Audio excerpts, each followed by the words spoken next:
Kanalıma hoş geldiniz. Bugün sizlere orkide bakımında 4 önemli püf noktadan bahsedeceğim. Kışa girerken orkideleri nasıl kışa hazırlayabileceğimizi sizlere 4 farklı yöntem ile göstereceğim. Birinci metot, orkideleri bugün tarçın kullanacağız. İlk olarak birinci yöntemimiz için çubuk tarçın kullanacağım. Hemen yakından gösteriyorum. Bu gördüğünüz tarçın kabukları orkide bakımında çok faydalı.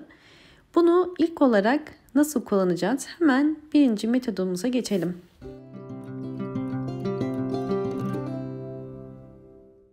Bir tencereye bir tane çubuk tarçın koyuyorum ve üzerine 1 litre su koyuyorum.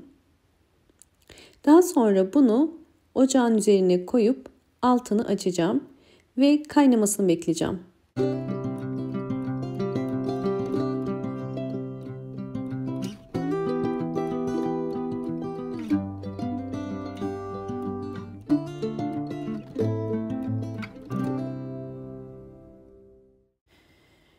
Kaynamaya başladı. 10 dakikadır kaynıyor. Sadece 10 dakika kaynatıyoruz ve şimdi ocaktan alıyorum ve bunu serin bir yerde bekleteceğim. Orkide bakımında ilk yapılması gereken orkidenin kök ve yapraklarını kontrol etmek. Elimde gördüğünüz orkidenin yaprakları gayet sağlıklı görünüyor. Canlı ve parlaklar. Hemen saksı içindeki köklerine bakıyorum. Saksı içindeki kökleri de gayet sağlıklı, yeşil ve aktif. Bu orkidemizin sağlıklı olduğunu gösteriyor. Böyle bir orkidenin çiçek dalı yoksa nasıl çiçeklendirebiliriz? Hemen İlk yapmamız gereken birinci püf nokta, önceden çiçek döktüğü dalın budamak. Bunlar dolu boğumlar, yani içinden yeni çiçek dalı çıkabilir. Bunlar da boş boğumlar, çiçeği dökülen boğumlar. Budama yaparken dolu boğum ile boş boğum arasından keskin bir makas ile kesiyoruz. Kestikten sonra ikinci püf nokta, kesilen yerden orkidenin öz suyunu kaybetmemesi için toz tarçın kullanıyorum. Toz tarçın benim orkidelerde sürekli kullandığım bir baharat. Kesinlikle orkide bakımında çok önemli. Toz tarçın özellikle içinde bulunduğu antioksidan özelliği sayesinde bu tarz orkide bakımlarında çok fayda sağlıyor. Bakın, kesilen yerin kısa sürede kurumasına yardımcı olacak ve böylelikle yeni çiçek dalı çıkarmasını kolaylaştıracak. Bu da yine elimde bakın bulunan bir orkidem. Bu orkidemin bu kestiğim dalları, kesilmeyen dalı ise gördüğünüz üzere sararmaya başladı. Bu yüzden orkidelerde kesinlikle budama işlemini geciktirmeyin. Mutlaka orkideniz çiçeklerini döker dökmez hemen budama yapın.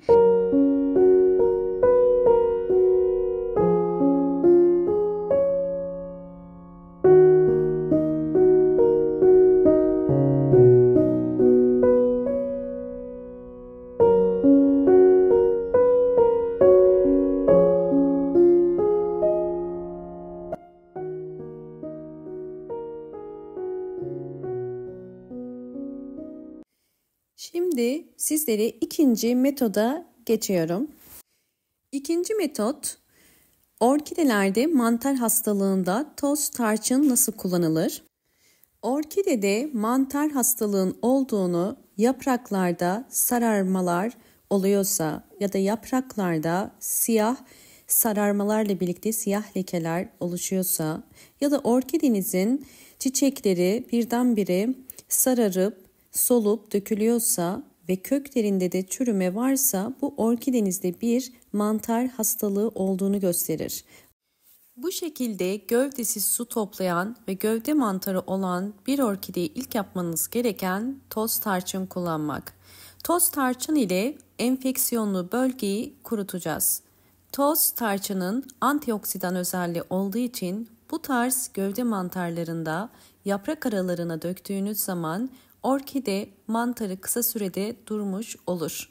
Bu yüzden toz tarçını mutlaka bütün yaprak aralarına ve gövde kısmına kullanın. Daha sonra bol ışık alan bir yere koyup orkidenize hiç su vermemeniz gerekiyor. Mantar hastalığının çünkü en büyük nedeni yapılan fazla sulamalardır.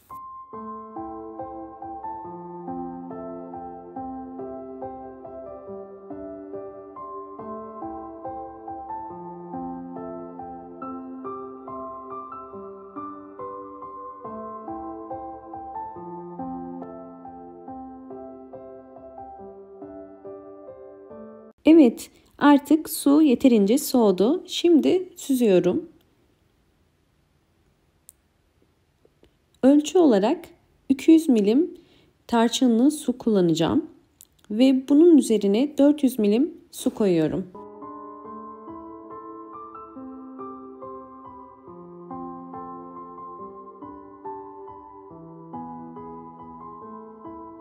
Şimdi orkide bakımında yine önemli üçüncü püf nokta, su vermeden önce köklere bakın. Eğer kökler bu şekilde gri ise su verin. Şimdi hazırlamış olduğumuz doğal gübremizi orkidelerime veriyorum.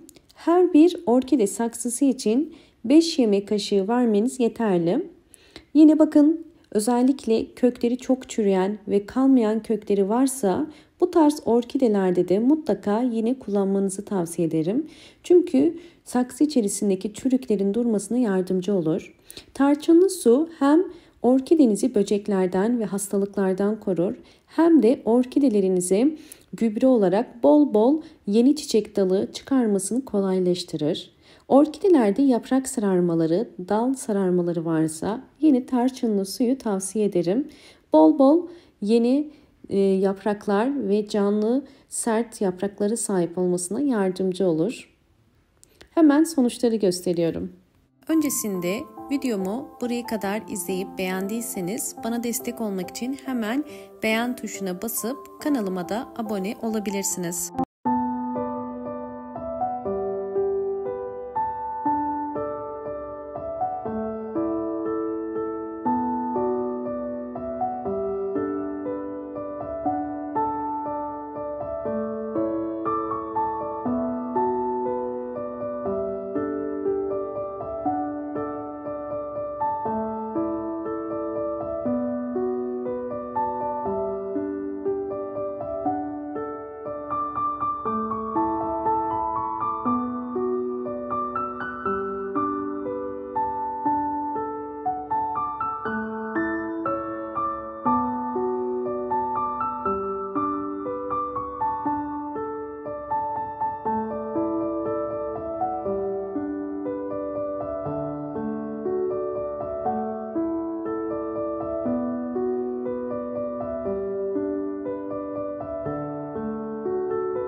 İkinci yöntem, yine 200 milim tarçınlı suyu alıyorum.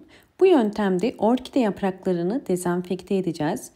Tarçınlı su orkide yapraklarında oluşabilecek hastalık ve böcekleri de uzaklaştırır. Eğer orkidelerinizde yaprak hastalıkları varsa mutlaka tarçınlı suyu kullanın. Bu tarz sıvı bitki besinlerini düzenli olarak kullanmanız gerekiyor. Haftada bir ya da 2 haftada bir orkide yapraklarını bu şekilde silebilirsiniz ve böylelikle orkidelerinizin yaprakları daha canlı ve sert olacaktır.